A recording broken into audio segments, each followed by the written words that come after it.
but you like don't own your bed. I don't own my bed. It's just like Yeah. such a wild concept to people.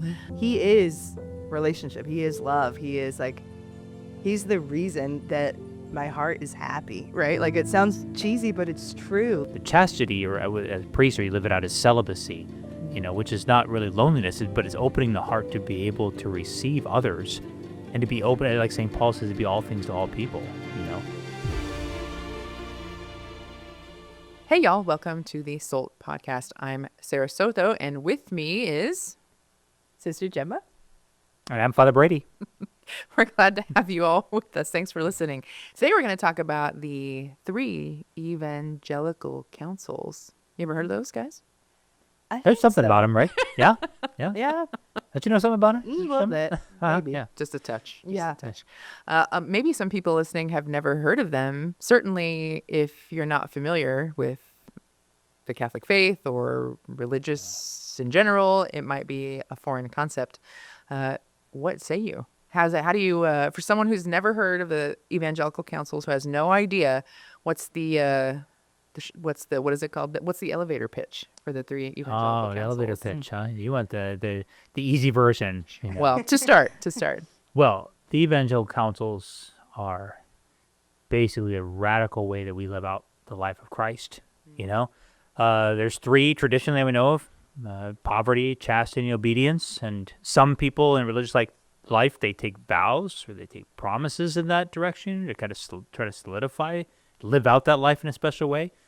But everyone, even married people, all Christians, all those who are united to Christ are to live these evangelical counsels in their state of life, They're really just trying to live the life of Christ, who was poor, chaste, and obedient. That's what it boils down to.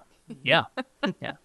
Poor, chaste, and obedient. Yeah, not like a lot of other leaders or people out in the world. A little different, right? Yeah. Right. Felt a little Like, different. totally different. Yeah. Radical, one might say. Radical, one might say. They're certainly, they're scriptural. They're based in scripture, and they're about as old gets. I mean, they're ancient councils and praised by the popes throughout the years and throughout forever. And lived out by Jesus. Just a few years. Just a couple years. last like 5 years or so, really praised.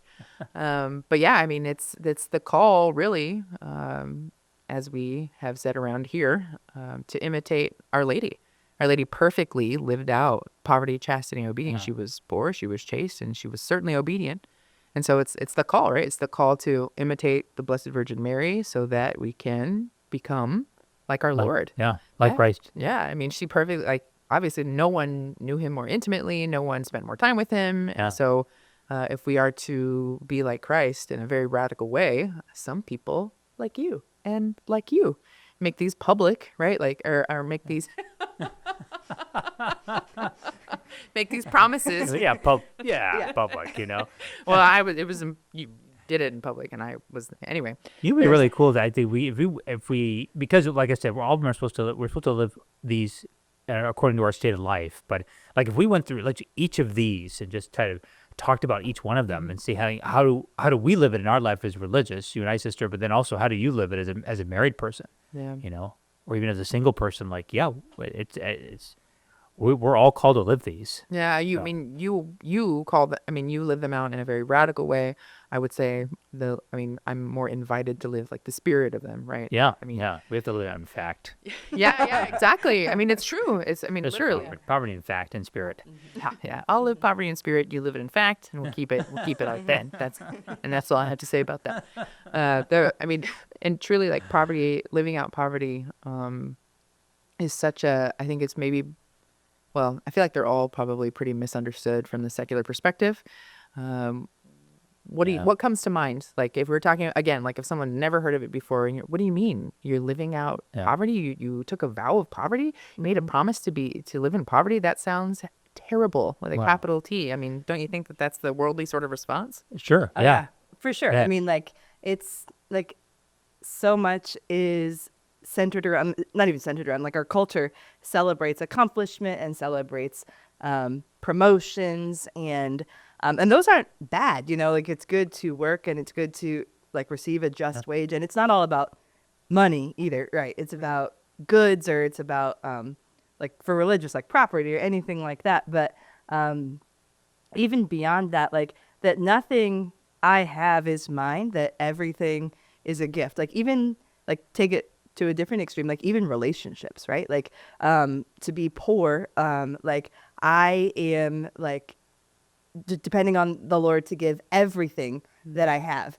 I think there can be a confusion sometimes, like poverty equals destitution. Because Yeah, maybe when we absolutely. think of poverty, especially in the United States, like we associate poverty with like the social works. Yeah. And then, so then if you are poverty, you live below the poverty line Level. and Uh-huh. you therefore don't have health care and you don't have housing and you don't have all of these things that are proper to the dignity of the person. And while that might look like that sometimes in our like pursuit of Jesus, um, it doesn't mean that these things are bad. It means that whether I have or I have not, whatever it is comes from Jesus, who fills me Yeah. and who is enough. And it really does have to be poverty in spirit, because otherwise, like poverty in fact is just an empty shell, right? Like Right, right. it's, yes, is it hard to challenging? Is it challenging to not have things, or to, like, you could say yes, but it's almost like the longer that, like for myself personally, like the longer I've gotten to live the vow of poverty, or just like be formed in the mindset of being poor like Christ, it's so freeing. It's so freeing. Yeah. Like Yeah. it's we know that all of our needs will be provided for and beyond. I'll Yeah. tell you more stories later, but it's just like he gives, and then he gives these like personal things that are so unique to me, he's done, or like in like surprising ways he shows up, but it's all like it all comes back to him, which is where the practice really should take us. If Yeah. it's not taking us to Jesus, it's like, why are we pursuing this? Yeah. I think you said recently to me, you were like, I've got to watch it. And when I'm like, gosh, it would be so cool. This is such a cool thing, because then Yeah. it just like shows up at your door, and does. and not like, obviously you're not like, I hope I'll say this thinking that maybe someone will get it for me. Right. Like It's you just can't manipulate the situation. yeah. No, not at all. But, It's just yeah. like in- Telepathy, yeah. trying to communicate. Yeah. Oh my gosh, please buy me that new One Direction CD, somebody. A CD. Wow. And a CD player. Please buy all her the the One examples. Direction CD. I don't want the One Direction CD. Yeah, nobody wants it. I'll tell you that. No offense. But yeah, it's funny. It's yeah, when trusting the Lord entirely to provide for all your needs. I'm thinking from like a married laywoman's perspective. Like I just had a conversation with my husband like about the future, about planning something like, how will this plan out financially? We need to take this step. We need to take these steps, and we won't get there until we do X, Y, and Z. We have to make these big sacrifices, just like trying to plan out something in the future, which is like reasonable and it makes sense. We have children, we like have to have some things, like a bed, but you like don't own your bed. I don't own my bed. It's just like such yeah. a wild concept to people. But like the society, right? Like which we're all a part of, the Society of Our Lady of the Most Holy Trinity, because you've taken these vows right back at you, is going to take care of you, right? And your needs that you have. No, at the same time, no, we don't. It's not like we have hot bunking that they do on submarines, where, if I'm on this shift, and the other guy's using my bed, and when he's on shift, and I'm sleeping in that same bed, like it's not like that. I didn't mean it. Did you think I meant it like? That's exactly what she was thinking of. We all live in a yellow submarine, right? Yeah, Come on. yeah, exactly. I've never heard that term until today. Oh, so- really? Yeah, no, thank you. I'm smarter now. You don't know in submarines bunking? they have two crews. You got the gold crew, you got the blue crew. And you want to Yeah. be on Gold Crew. They call Of course you do, Yeah. right? Why is it because Gold Crew gets to sleep in the bed once after the sheets are washed? No, just Gold is superior. Oh, Yeah. yeah. All right, yeah. No one else sleeps in either one of your beds. Just- You're the only person that's. Yeah. Yes. Yeah. But you don't. I, see also, that- I I do don't not know. own Yeah, the yeah. physical bed. Yes. Like Yeah. when I get reassigned to another convent, I won't get a U-Haul and put my bed. Right. Yeah, I've seen a lot of people get reassigned throughout my years with the society, and they leave with a suitcase, which is wild to me because we've moved actually quite a few times the last few years. We haven't been married very long, and the amount of stuff is just like, and I don't think we live excessively. I mean, I just like, how did we accumulate all these You things? just do. We need to over get rid time. of all of it. The older you get, the more you accumulate Hey, too. whoa now. Just saying. I'm speaking from experience. Yeah. It's true. It's true. But in that, in living out poverty, I mean, there's, like you were saying, it's so freeing. Like, I mean, and obviously not everyone is called out to live in fact like the poverty. It doesn't make any sense. It wouldn't make any sense to, but Jesus lived it so radically, and that in imitation of that, like in trying to be like him, like you said, and I love that you said it. It's so freeing because you don't have to worry about things that a lot of other people kind of constantly can worry about and get really like anxious over. And in living that out and having that freedom, like in your heart, right, in your mind, it frees room for God.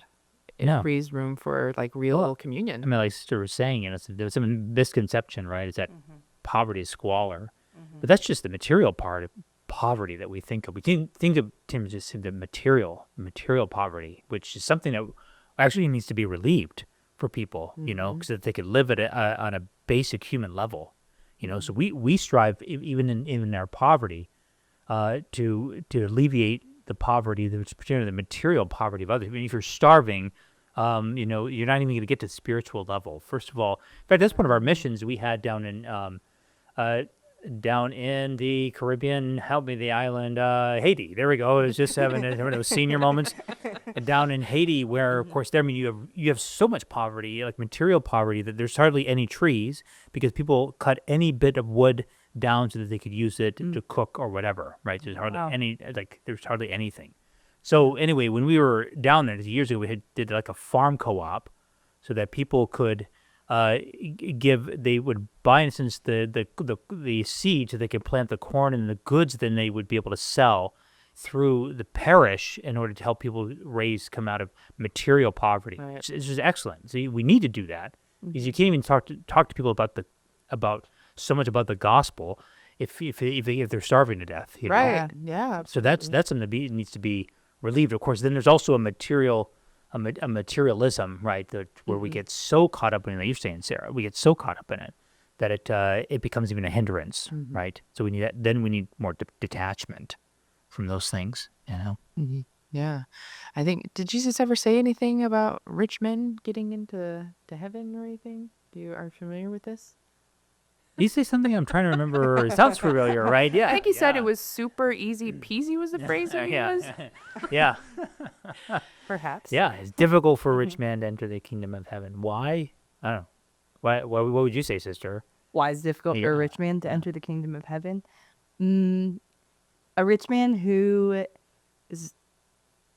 does not realize like it all belongs to the Lord. It all comes from him, right? So I think even like if somebody listens to this who does well in their business or who is successful in life, like it doesn't necessarily mean like give away all of your money. Like, no, talk to your wife or your husband first, but also like just like even like freedom in that to be generous, and freedom in that of like my money doesn't own me or my possessions don't own me. I'm not defined by them. Like at the end of the day, like I'm a daughter of God or I'm a son of God. Yeah. I'm not my accomplishments. So it's really, it speaks to How our much wealth I have, or dignity too, how much right? my nest egg looks sink. Yeah, exactly. It's detachment.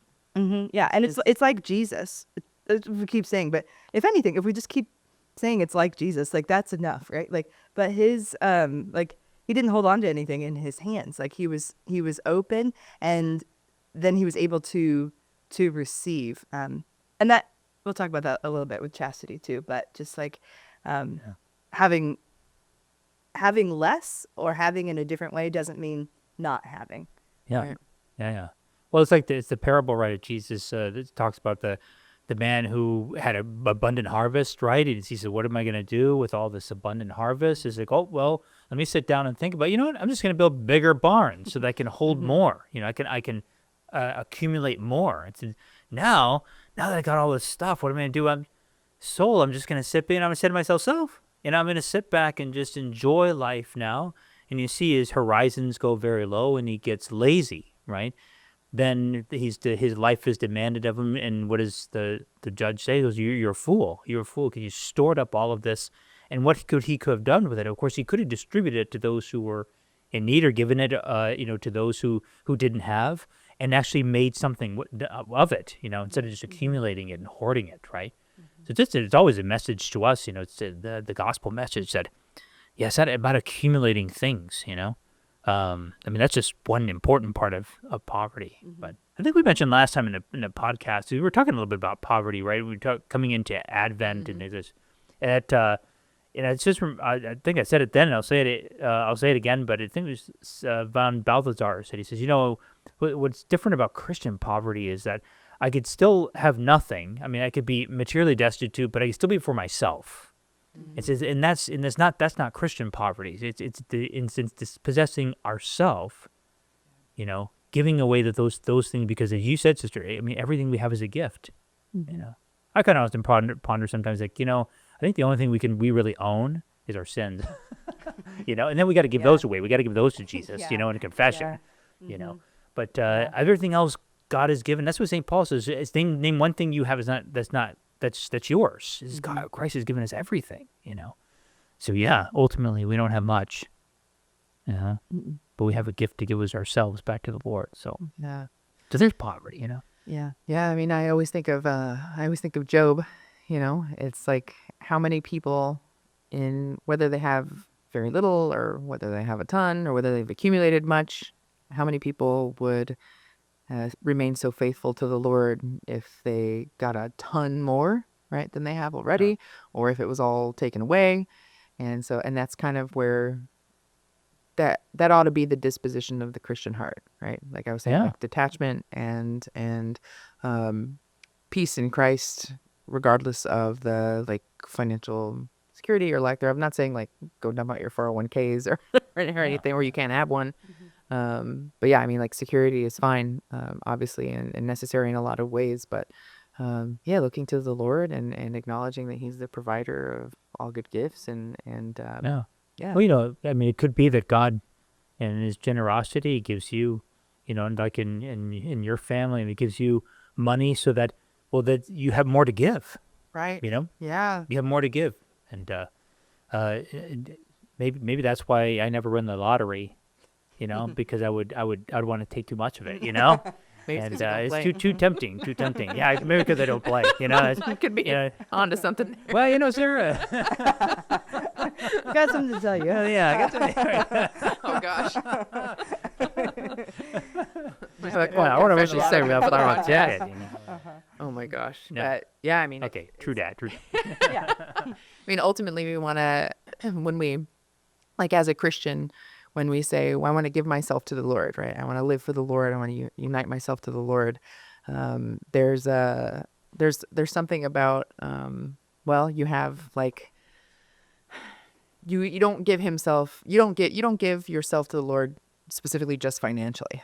You don't give yourself to the Lord, He has my heart, right? He has my heart, but He doesn't have my mind, or He doesn't have my soul, or He doesn't have my body, and I think that, I mean, as someone who has, worked with a lot of like young people, I think that the trend now, or the kind of popular thing is, making like a public proclamation of your faith, wearing a little cross necklace, having a like, even like kind of having a scripture verse in your like Instagram bio, but like dressing very immodestly, speaking immodestly, and sort of like withholding like the body, right, like from Christ. And so these evangelical counsels, when I was kind of like praying and like thinking about what we're going to talk about today, and I was like, I mean, they're like the perfect embodiment of what it means to give yourself wholly and entirely over to the Lord. And that's I mean, we could obviously go on and on and on and on and on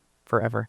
You remind us the second where we talk about poverty. Yeah. And you mentioned when you were going to hit on later, you're like, we can talk about that more later. And we're talking about Jesus saying about chastity. chastity. The Yeah, the next Evangelical one, Counsel yeah. of Chastity. Maybe Yeah, they're- equally as misunderstood as poverty. Definitely. Right. Like when Yeah. I'm sure, like you hear the word poverty, a certain image or thoughts come up, hear the word chastity, and I'm like, okay, this is what it means. But Sarah, like you spend a lot of time talking to people about chastity. So like Father lives chastity in a particular way. I live in a particular way. You live chastity in a particular way as a married woman. So like what would your like, yeah, you encounter somebody who has a misconception of what chastity is. First of all, yeah. What is a misconception? Well, And what would you say? I don't like wake up in the morning trying to like trick people. That's not like my personality, but I good. definitely that's good. That's helpful. You Considering know? we're all best friends forever. It's good that we probably don't try to call each other and trick one another. Very virtuous. Yeah. That's why I don't play the lottery. Yeah. I gotcha. No, I think that I do like to pose questions to people when I give talks that we should all know as Catholics, but are commonly not known. And I think pretty recently in a talk, I said, "Can somebody tell me what chastity actually is? Can anyone just for like, I'm just curious, you know?" And I think St. Thomas Aquinas said curiosity was a sin, so I probably shouldn't do that anymore. But it's like I just really want to know. Like, can anyone like define or share with me? And I think based on the sort of responses that I got, people's understanding, you know, as like a general audience sample of chastity is that it's associated with like not marrying. That's kind of the general consensus. Like if you're chaste, that means you don't get married. Like priests are chaste, like religious, like sisters Ergo, are chaste. Yeah, you know, that- ergo, yeah. I'm not. Like, what? Hey, hold on. But yeah, I think it means like the absence of like the conjugal act. Like, I think that it's like the eradication of it. Like if you're chaste, like you don't participate in the conjugal act because you're not married. Right. Which is like a profound misconception because all of us are called to chastity. And like you said, and we live it out in different ways. But ultimately, and what the Catechism says also, I mean, chastity is all of our like properly lived out, properly ordered sexuality.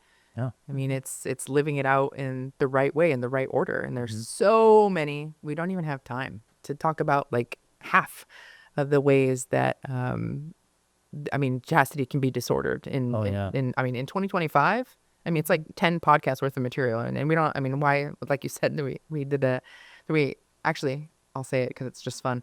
All of us are on team here where we're at Our Lady of Corpus Christi for a really beautiful retreat that's offered here called the Healing Retreat, which is offered every other month or 4 times a year. What this year? It's three times this year. Okay. And then sometimes it's offered 4 times a year. But yeah. Yeah, and it's like, I know you always tease me for saying this, but it's like the best ever. It's the best ever. He's like, how could it be ever of all time? But it really is. It really is such a beautiful opportunity for people to come and receive like true, like profound spiritual healing, and even just like to set them on the path to really start like bringing things to the Lord that they haven't in the past. And Definitely. we had I was asking people like, what do you say chastity is? And they definitely have this,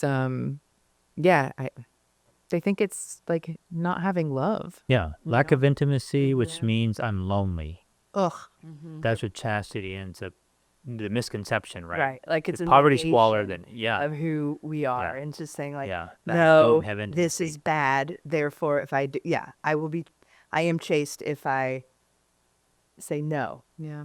But it's so much more than that. It's so much more than that. Yeah, because we're all called to intimacy, right? Yeah. And it's like, yeah, if we don't have that, we're gonna die, you know? Yes. Didn't they do some tests like years and years ago? I don't remember where this was. I know I heard this story, so someone have to Google it to figure out when it was. But where they did these tests with babies, where some of them they coddled and made sure because they didn't have their parents weren't there, so it was the nurses and everything. Some of them they coddled and some of them they left alone, and those that they left alone.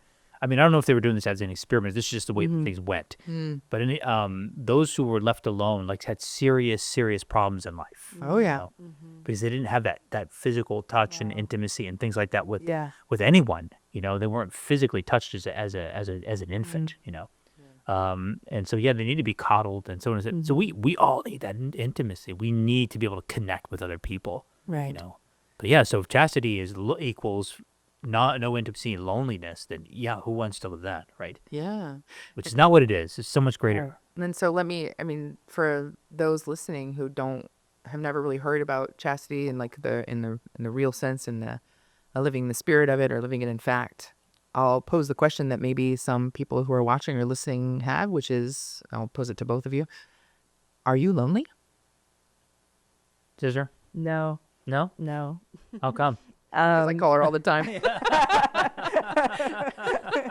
Because they have my friends. No, no. I mean, the Lord, like, He knows what He's about. He made us for a relationship, and I can begin here. Like, He has given me so many beautiful relationships in my life, but like, He is relationship. He is love. He is like, He's the reason that my heart is happy, right? Like, it sounds cheesy, but it's true. Like, He's the reason that I have deep joy and that I have, like, amidst suffering, like, I know the truth. I know that I'm loved, and not just I'm loved in some superficial way. Like, I am so loved. It is like, but so are all of you. It's not just because I'm a sister and a spouse of Jesus, but it's not just because of that, which is pretty sweet. But like, no, sweet. I'm not lonely. Yeah, not at all. Are you? No. And I always go back, when I was working here at Our Lady of Corpus Christi as the director, and I was the director of retreats, but I was working as a director, and they had this the staff put on this huge birthday party for me. I mean, I didn't turn to like any significant age, but they had this huge. I mean, it was over the top, because I did musical theater when I was in high school and stuff. So it had this musical theater theme, and they decorated everything, and they actually did a number from one of the musical plays that did Godspell. It was so over the top. I just remember telling myself, if I ever feel like I'm unloved and underappreciated, I have to remember this birthday party, and because it was so amazing. But yeah, because God places people in our life, and He wants us to be able to relate. He doesn't want us to be alone. And even like in marriage, there, right? God, when He made man and woman, it is not good for the man to be alone. So He made somebody with whom he can really communicate, right? So yeah, chastity is not being alone, but it's really, isn't it learning to love with a more pure heart? Yes. To like truly loving somebody, and that's just what we get out of them, and out of the relationship. But really like, willing the good of the other, which is what love is. But really able to love, So Sarah, why don't you share with us, like, how do you see that in marriage? Like, how does that lived out? How does chastity lived out in marriage? Yeah, I mean, it's, gosh, I mean, I could just share a bunch of terrible dating stories from my past to compare it to. Not a bunch, but, I mean, for the sake How many of, stories do you have, Sarah? like two, okay, like two stories. They were that memorable. Yeah, truly. Whew, and flashbacks to the thousand. That's okay. 1,000-yard stare. Vietnam flashback career. Oh my goodness. But no, like it's well, obviously, like the intimacy of marriage, like the close proximity of marriage, and the day to day. I was just talking about this with a friend. Like, my husband works from home, and we've been married 4 years now. We just celebrated our 4th anniversary, and Wow. I don't. Congratulations, by the way. Thank you. Thanks for celebrating our wedding mass. Thanks for going. Yeah, of course. Yeah, of course. Anytime. That's what I do. Yeah. There's I mean, it's been 4 years, but I don't know that we've ever been apart for more than like 5 hours. Uh-huh. 5 hours. Isn't that wild? Not even one day. Not even a day. Well, where would I go? What would I do? Where would he go? I don't know. He's such an introvert, and like, I mean, well, maybe this podcast will hit 5 hours. No, that's no. We can move on. I'm just Isn't that wild? wow. 4 years. Not Are even you like sure? one night We away. can move on. I don't know. Wait. A night? There might be Forget- something nice here. And Forget it. So interesting. so you're always together, Yeah. which is good. Which is good. And we still like and each other. what I was gonna say, and you want to be, right? Yeah. Like, Yeah. so you want to be. Okay. Keep going. All right, so we established that, we've got these two elements down. So you like being together. You want to be together. It's just like And- you think of and- like so many. I don't even want to say so many because it's just like I don't want anybody to feel on the spot, but like almost everyone is like, well, this is my me time, or this is my thing that I like to do, or this is like I'm going to go to Target and just like, look at the Christmas aisles, or I'm going to go out with my buddies and do this or whatnot. So that's not within your marriage, like something that you both are seeking to do. So I do like the occasional like grocery store pickup. Yeah. So yeah, that's my me time where I listen to my old music from back in the day, real loud. And so yeah, that's my me time. And then of course, like when my husband's working, like I definitely get out like with the kids and stuff and visit friends, Right. and things And like not that. even like That's- that's Wait, the objective. Wait, but, sister, like, I mean, she lives went and in visited you you. need to be. I know. she's in the wild side. Yeah. She lives in the wild side. I know. I mean, What do you going to pick up. You probably don't even go in the grocery store, right? You wait. I try not to. It's delivery out, right? Yeah. You pick Well, up I mean, curbside pickup. She didn't even go in the grocery store. Actually, so I went in the grocery Is store. it? Well, I just had a baby a few months ago, and so now I'm getting into the groove. I wear the baby, and I push the kid in the cart. He beeps his way through, and people stop us to try to touch both their heads of hair. So it's like a whole thing. But yeah, no, that's my me time. I mean, right now, but that's just like What are you gonna dye your hair pink next? I mean, what's been there, done that. in it? You've seen the photos. But I think it's like, yeah, we like each other. Even just now, like when I left, he was like, goodbye. I feel sad. And I was like, Oh. why do you feel sad? Aren't you gonna like, play like a video game or like, I don't know, hang out or something? He was like, maybe, but you're always here. And so I think it's I think for Christian marriage, it becomes the I was just talking with somebody about this today. It's not, marriage shouldn't be like a battle, like going head to head constantly, like against each other as each other's enemies. But there is the battle of like am I self-seeking or am I serving, right? Yeah. Like, am I trying to, I mean, we just in part of the healing retreat, we were just referencing, there's a talk, right, on how we heal from broken relationships through properly ordered and healthy relationships. Right. And I was, when I was giving the talk, I mentioned it's like, do you, particularly in marriage, like what she asked me, are you looking to be served? Are you asking the question, what am I going to get? What am I going to get out of this? Or are you asking the question, how can I give? And that flips, right? It flips the enemy, on his head. Like it crushes the serpent's head to ask, to go to live in marriage and say like, what can I give? How can I serve? Versus how will I be served? What will I get? Is the radical Christian way of married life and living out chastity. I mean, it's certainly like, I think for us, like here at this table, it goes without saying, but for the circles that may be listening, that it doesn't go without saying. I mean, there must be like profound prayer and intentional action to live out purity as well. And so like the near occasions of sin that are, I don't know, on every second of Instagram and every passing minute of like YouTube and Facebook reels and these things that can just occupy our minds. I mean, especially for men who are like, I mean, objectively more visual. I mean, we have to guard our hearts, we have to guard our minds, we have to guide our souls and guard our souls. And so like if we're consuming too much media and there's too much temptation there, then we have to get rid of it. And so like, yeah, for us, like guarding like our purity of mind and heart and like praying for that, like you should see me over my kids at night. I'm like, Lord, please, please, please, please give them a love of purity of heart, mind, and body. Like, it's just because I work with teens enough to know, like, it's really, really rough out there. And I'm sure, I mean, I know you all know, I know people listening know, but it's like really rough. And so my prayer for them is constantly like that they would, right? Like, I mean, love purity. And so, and that's like a prayer of our marriage too, right? That we'd have like, the eyes of like, purity, for one another and intimacy and love. And so that's how we try to live out chastity in our married life. What about you guys?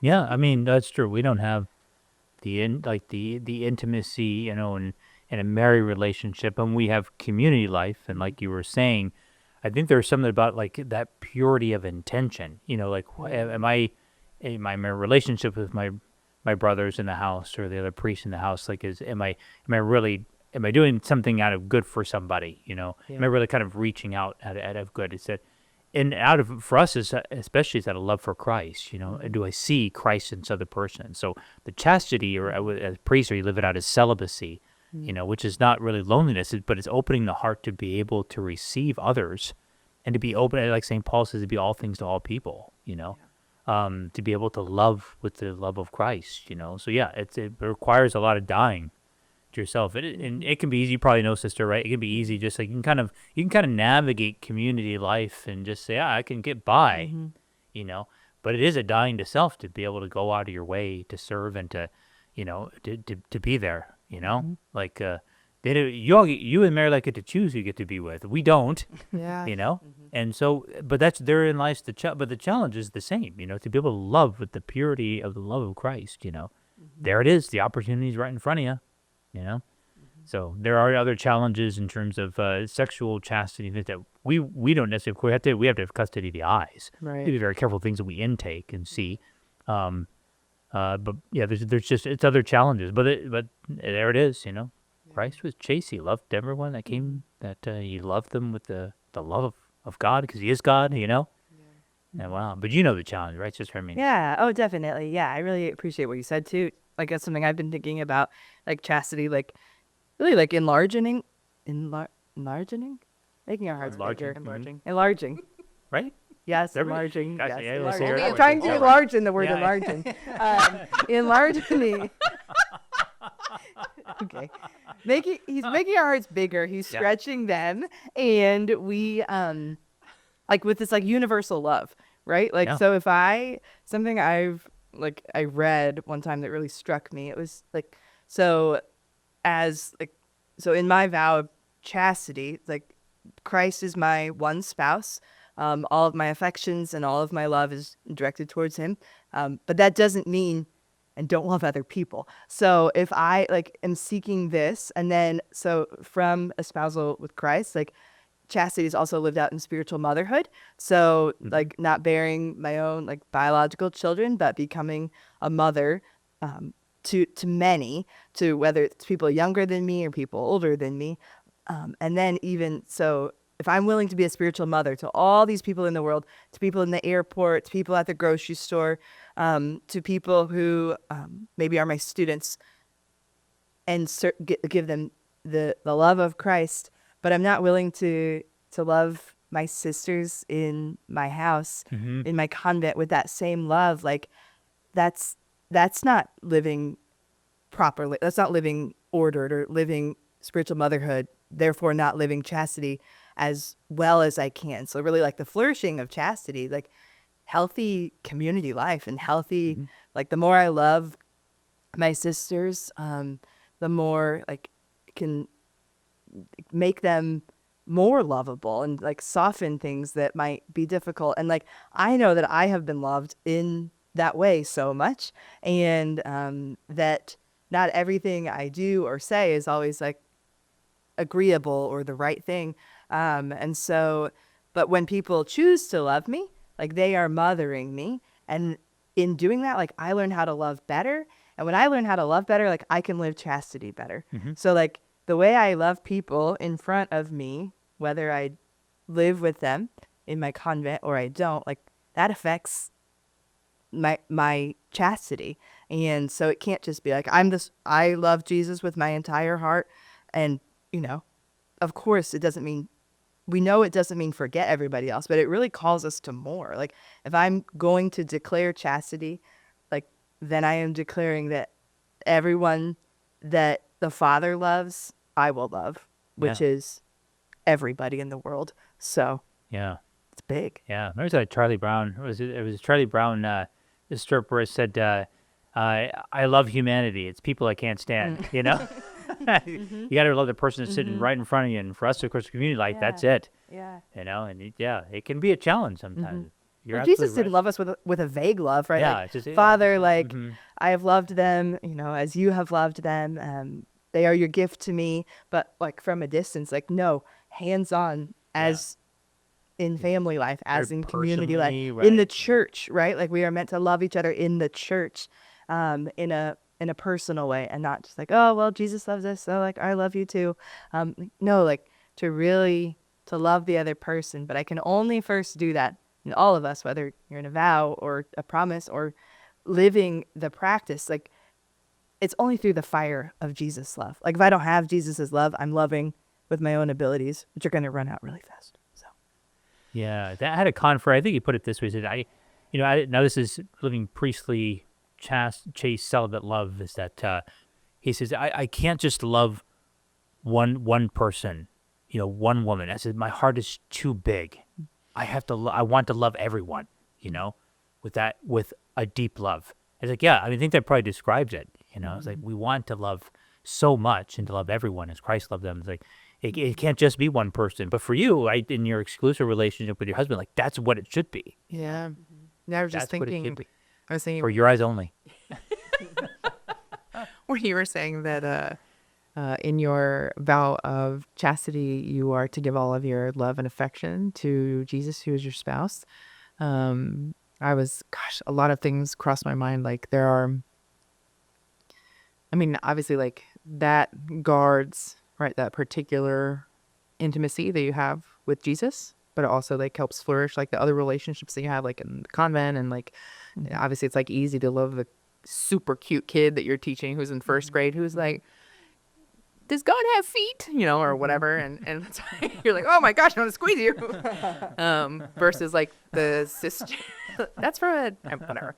It's not my line. But there's like the sister who maybe like out in the world you wouldn't necessarily like pick to be your friend, but that you like live right next door to, or really close to, and you have to like, I don't know, like wash dishes together, or like they want to like watch you bake a cake and be like, what about this? Have you thought about doing that? Like, there's like, whoa, it's like, and I just love it. Like the more deeply that you love them, the more properly lived out, chastity is. And I think that, for me, like in marriage, like my affection, like you said, because of like the mutual, or like the exclusive, nature of my marriage or of marriage, like my affection should be geared towards my husband, and my love, like all my love and affection should be geared towards him. And it's in religious life and it's in marriage when we start to seek affection and love from the sources that we shouldn't, right? Like that old high school flame that you connect with on Facebook, or that priest that you really like and where you serve at your parish, he just listens. Like, I don't know, he just listens to me. Like, not like my husband, he never listens to me. Like, it's like,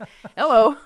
But it's like, the temptation, right? The temptation to find, and like award your affection and your love to like people who you're not supposed to, because maybe you feel, and it's not, or it is, maybe it's reciprocated. Maybe you have like, you've lost that love and feeling. And so there's like a desire to place it where it shouldn't be. And then that's like the opposite of living out chastity, which is like properly ordered. And so the call to live out chastity, whether it's like in spirit, right, or in fact, is to live out, like it's centered. It's all centered. All of the counsels are centered around the dignity, right, of the human person, and recognizing, acknowledging that dignity, and like I said, imitating Our Lady, right, to be like her Son.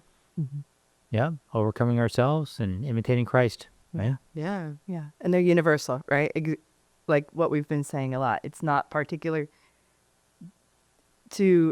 it's made public, or it's made a witness for the church and for the world in religious life, but it's practiced by every person, right? It's whether, including people who aren't married, people who are single, people who are young, people who are young at heart, whatever it is, like it's meant for all of us, because it's our freedom too, because we become like Jesus and become more free.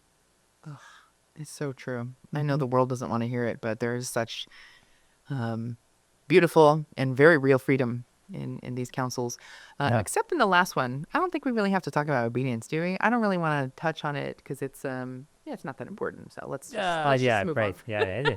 In fact, it's the most important one. Yes. Shucks. Yeah. In SOLT, we call it sometimes Soltonian concepts. So some of our Father Flanagan, our founder, would talk about obedience of relationships. But that really flows from chastity, that purely loving someone else, with the love of Christ, from that flows this possibility for obedience of relationships, which he would say ultimately comes from Jesus' relationship with the Father. He's completely obedient to the Father, and it's out of that relationship that he has with him. So it isn't something like, okay, you do this for me and I'll do this for you. It's really that relationship then is modeled for us and lived out as obedience of relationships. Essentially, it's not canonical obedience, was I have to obey you as a superior, but if you ask me to do something, then I can't force you out of obedience or relationship. But I say, but out of obedience or relationship, because of the relationship we have, I will definitely do this for you. I will, since in a sense we place ourselves in obedience to that person, quote unquote, which is how Jesus lived out his relationship with his Father. Because of my relationship with you, I am willing to go to death. I'm willing to bear the cross. If I can chalice pass for me, fine. But if not, your will be done.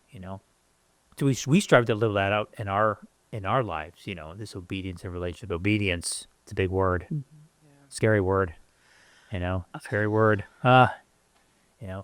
because, actually it's the most important one. Because if I remember reading, I think it was in Garrigou-Lagrange's 3 Ages of the Interior Life, he says it like this way. He says, well, failures in chastity and poverty are the most scandalous. And you don't have to go, you don't see any examples of that. Yeah. We see it all the time. It says, failures in obedience are the most grave, because the other two, have to do with, in a way, weakness. But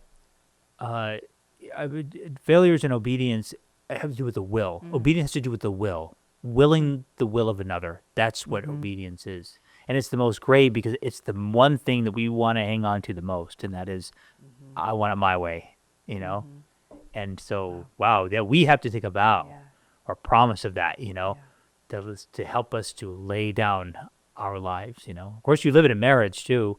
Obedience. Obedience is what St. Paul says.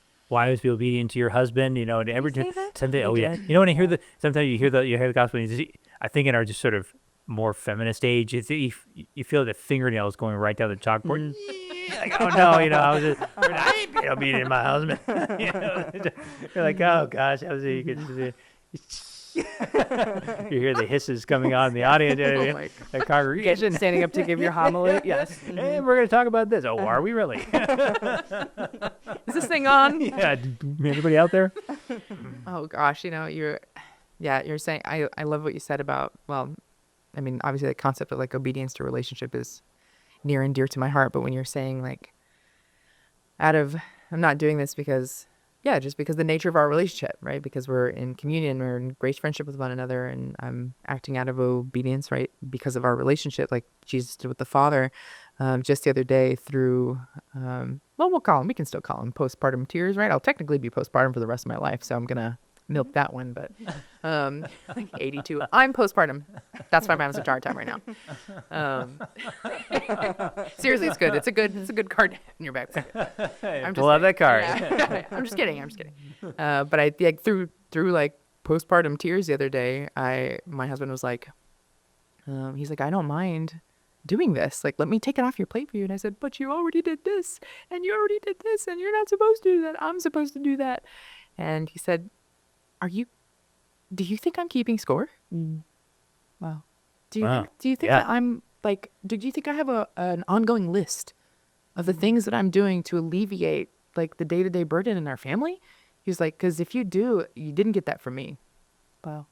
And I was like, mic drop, Sarah. Hey, see what you did there. but yeah, it's wow. That's a powerful moment, eh? Yeah. And then of realization. Course, for me, it served, obviously it was like, it made me cry. But I just it served as a profound reminder for me of why, we're so different. We're so different, and we think differently, obviously, not just because we're like male and female, but oh my gosh, like our personalities, as you both know, it could not be more different. Gemma thinks he's funnier than I am, I think, which is a whole nother sidebar conversation we have to have about it. It's like, whoa, that's kind of my thing. I'm just kidding. He's funny. You want to have that conversation here, don't you? Yeah. It's funny. I'm keeping score on that. Yeah. No keeping score. And the wise words of my husband. But no, I think, yeah, we couldn't be more different. And it's just like, there's, in the, as being more newly married and like having started our family and like right away. And it's like like the chaos of children and like adjusting, especially at like the elderly age that we've reached to have started all this. It's just very like, yeah, there are so many opportunities that my husband has to remind me so gently, because he's like the gentle giant of my heart, to say like, don't you think that if God has called us to marriage, that he's given me, I don't know, like the tools or capability to lead you? Oh yeah. Maybe I'll just stop panicking now and let you do your thing. And then he does, and then everything's fine. And that's maybe the most obnoxious part about being married to him, that he is a good leader when I let him do so without, how did you say? Nails down the chalkboard. And that's all I have to say about obedience. Good. Yeah. Yeah. Good. Oh, gosh. Obedience. Do it. Obedience. Okay. You want to go? No. You please. Okay. Well, I was gonna say, as like a baseline, like what is obedience? It's serving, it's being present, it's all this, but like obedience, right? Like the root of it, like the Latin root, means to listen. And I think, I don't know, like a distinction that I love to think about is like to listen. Like, especially when people hear obedience, they can think like, that is not what I want. I don't want to have to listen to somebody. Like, no. But like, if listen to who? Like, if these are in like act like we want to be like Jesus, then we're listening to Jesus. And like, I get to listen to Jesus? Like, that is so, and Jesus is going to speak to me? That's amazing. And in order to do that, like, I have to like quiet myself and silence myself, and through prayer and through like, through the scriptures, through the sacraments, like Jesus does speak. And there I learn how to obey, right? Or I learn like what, it's not even enough. It's not enough to say like what he wants, right? Because then that sounds like, yes, master, whatever you say, like whatever you want. It is that, but it's like, it's so much more than that, right? Like I'm listening to the voice of Jesus. And if I want to hear his voice, hear the voice of the Father, like I need to be really close to them and like hear their loud, the things that they say clearly, but also like their whispers, hear even like Jesus's heartbeat, like his, what is on your heart, Jesus? Like, so to obey, like, okay, I can take all of the like misconception out of it, or even like you're talking about the will, like I want to do the will of the Father. And a lot of times I want to do my own will, right? So, but if I'm listening and spending time there, like it softens me and it prepares this place in me. Like I want to listen. I want to do what you say. But also, like what that brings up in me, I don't know how you guys feel about being dependent on other people, or but I don't always like it. You always like it? I feel pretty good about it. You feel great about it? Good. I'm solo here. Dependence. It's hard. Right. Like Yeah, we're it's like difficult. It's difficult, and we're fallen. It can be like it's our fallen nature and original sin, and it is.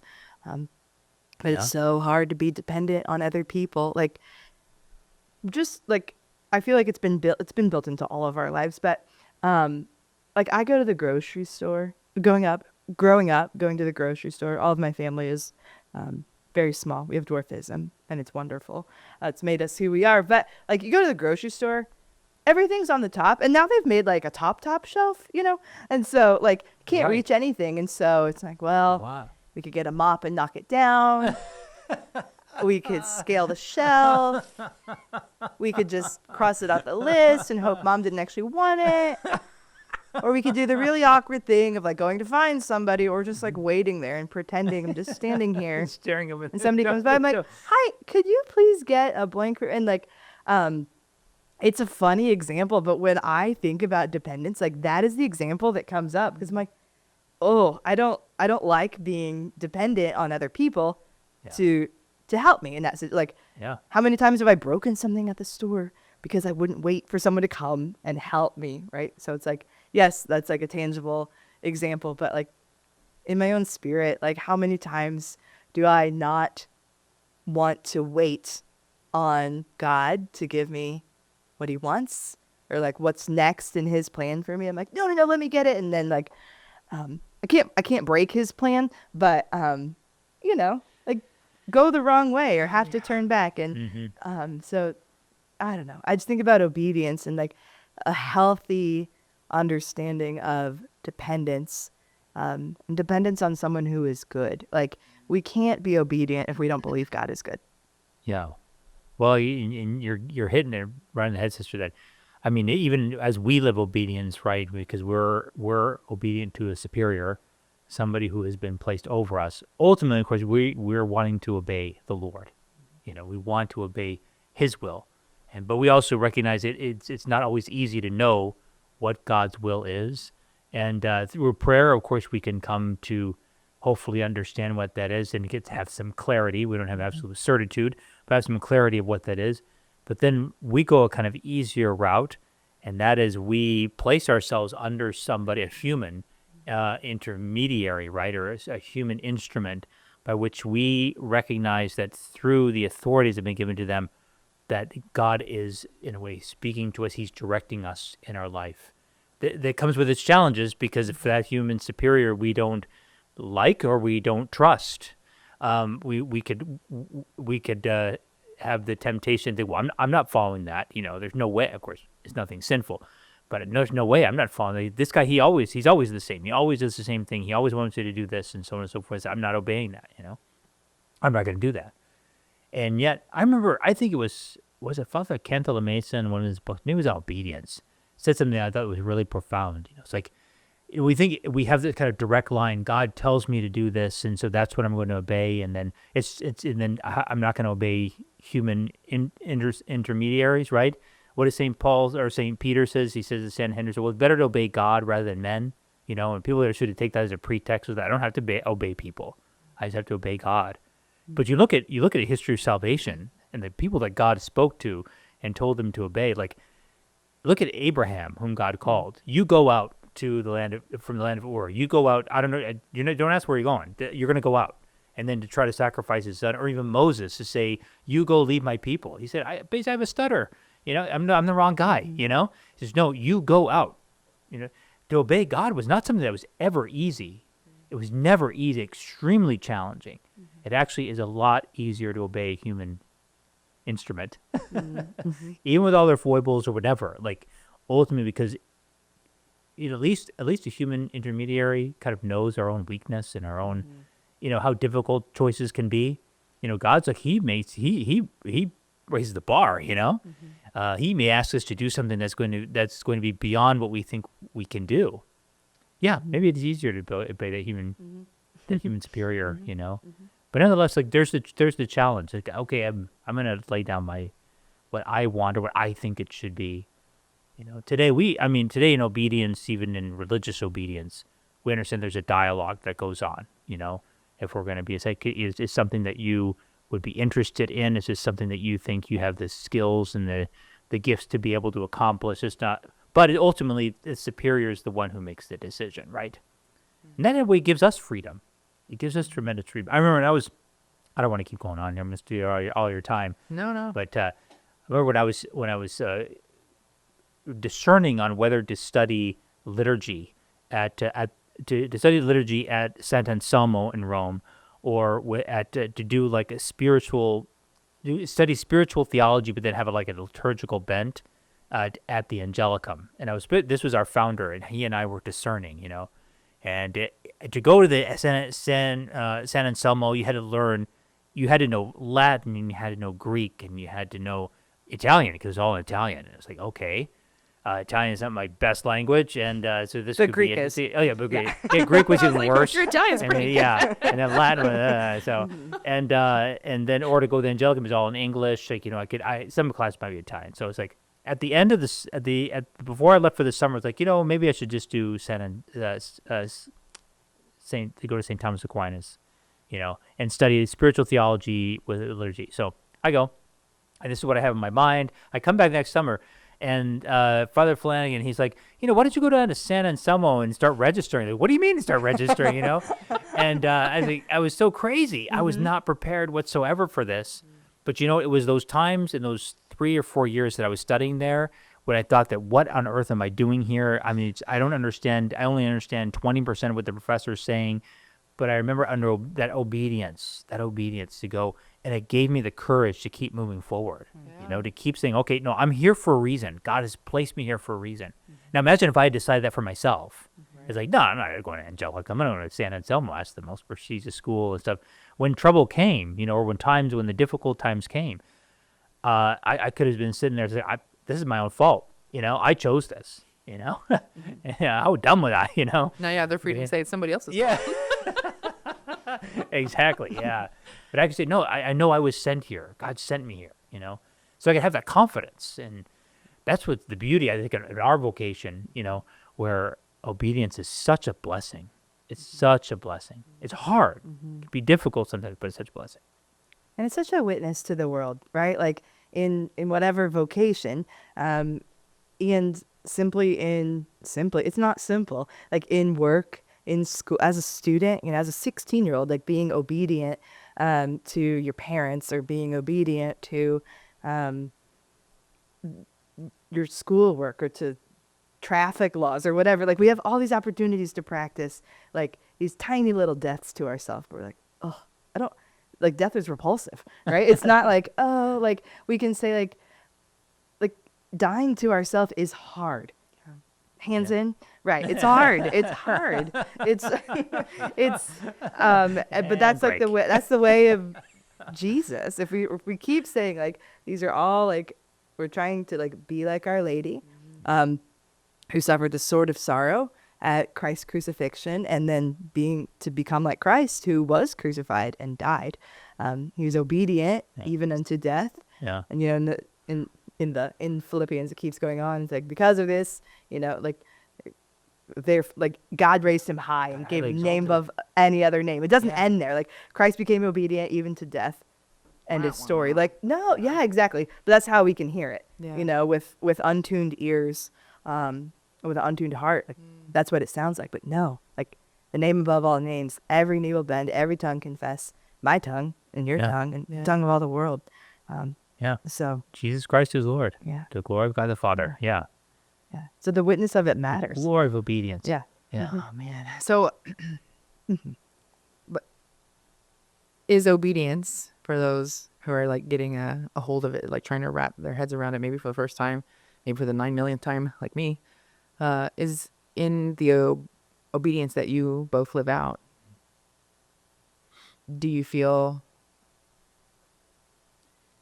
Does it lean more towards being bossed around or trusting that God has a bigger plan?